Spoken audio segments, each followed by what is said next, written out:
여러분, 믿음 하면 뭐가 떠오르세요? 아마 머릿속 생각이나 마음의 다짐, 이런 걸 떠올리실 텐데요. 근데 있잖아요. 오늘 우리가 살펴볼 야고보서는 완전 다른 얘기를 합니다. 만약 내 믿음이 내 삶을 하나도 바꾸지 못한다면 그건 어쩌면 진짜 믿음이 아닐지도 모른다고 말이죠. 자, 지금부터 이 엄청난 주장을 한번 제대로 파헤쳐 보겠습니다.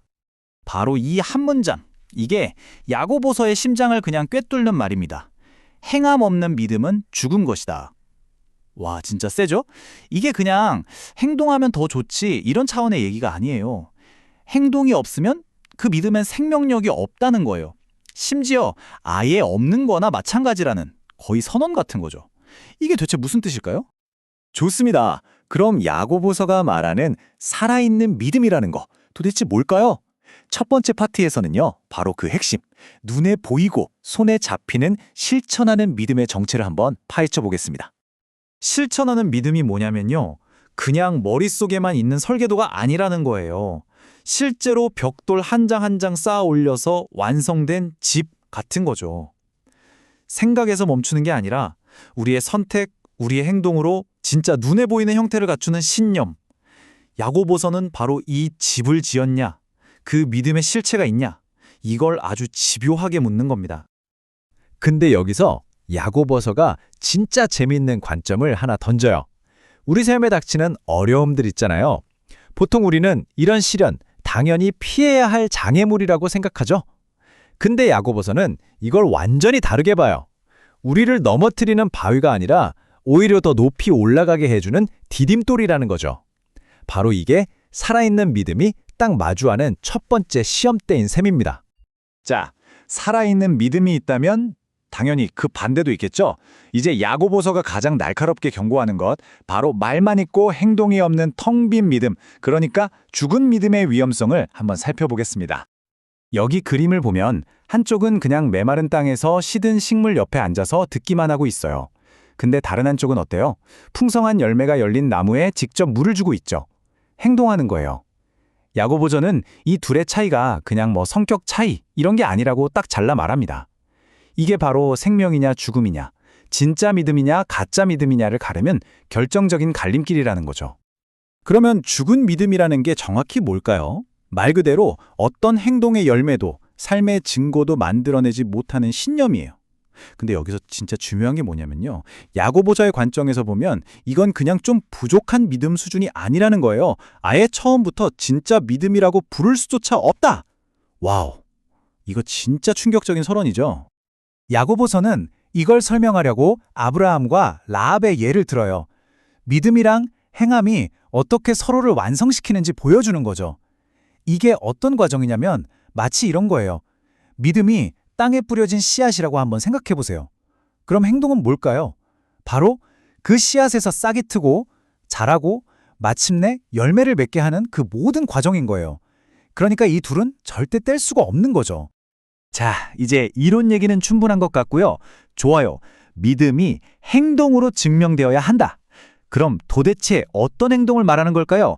지금부터 야고보서가 제시하는 우리 삶 속 믿음의 구체적인 증거들을 하나씩 콕콕 짚어보겠습니다. 이 질문 한번 우리 스스로에게 던져보면 어떨까요? 내 살아있는 믿음은 과연 어디서 드러날까? 야고보서는 여기에 대해 아주 구체적인 3가지 영역을 딱 제시합니다. 첫 번째 증거는요, 바로 우리가 어려움을 어떻게 마주하느냐, 여기에 있대요. 왜 그럴까요? 생각해보세요. 모든 게 편안하고 좋을 땐 누구나 믿음이 좋다고 말할 수 있잖아요. 하지만 진짜는 언제 드러나죠? 바로 불과 망치로 두들겨 맞는 것 같은 시련의 순간이에요.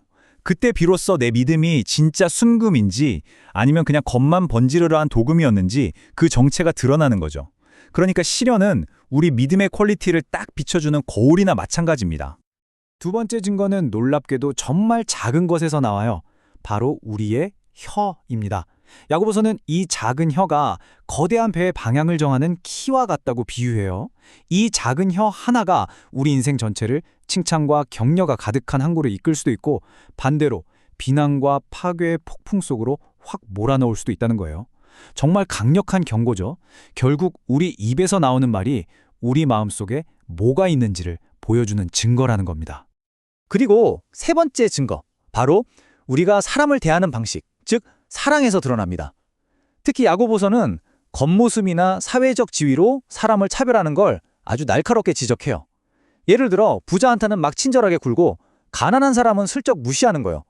바로 이게 우리 믿음이 진짜인지 가짜인지를 시험하는 가장 현실적인 테스트라는 거죠. 왜냐하면 진짜 믿음은 그런 인간적인 계산을 뛰어넘는 거니까요. 자, 그런데 우리가 지금까지 얘기한 이 모든 행동들, 그러니까 시련에 대한 반응이나 우리가 쓰는 말, 또 사랑하는 방식, 이런 것들이 도대체 어디서부터 나오는 걸까요?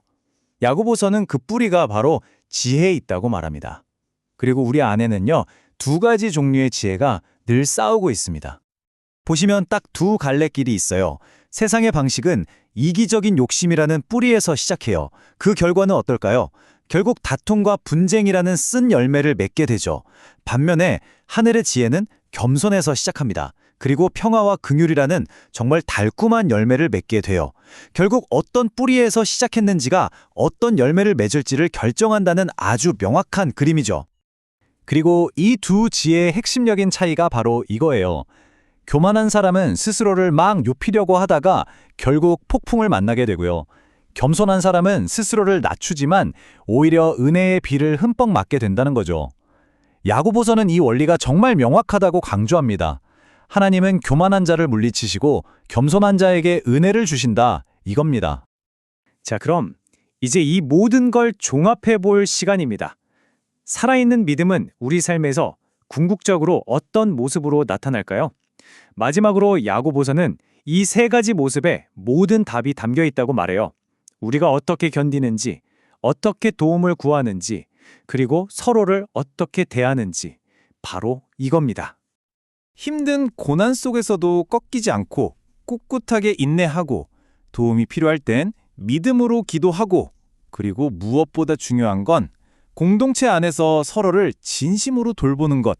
이게 바로 야고보서가 말하는 행하는 믿음의 완성된 모습이라고 할 수 있겠습니다.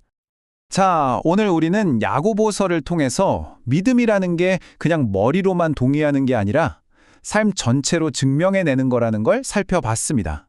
그래서 이 모든 이야기의 끝에서 야고보서가 우리 각자에게 던지는 마지막 질문은 바로 이것일 겁니다. 오늘 당신의 말과 행동 속에서 과연 무엇이 드러나고 있습니까? 이기적인 세상의 지혜인가요? 아니면 평화를 만드는 하늘의 지혜인가요? 이 질문이 오늘 여러분의 삶에 깊은 울림을 남겼으면 좋겠습니다.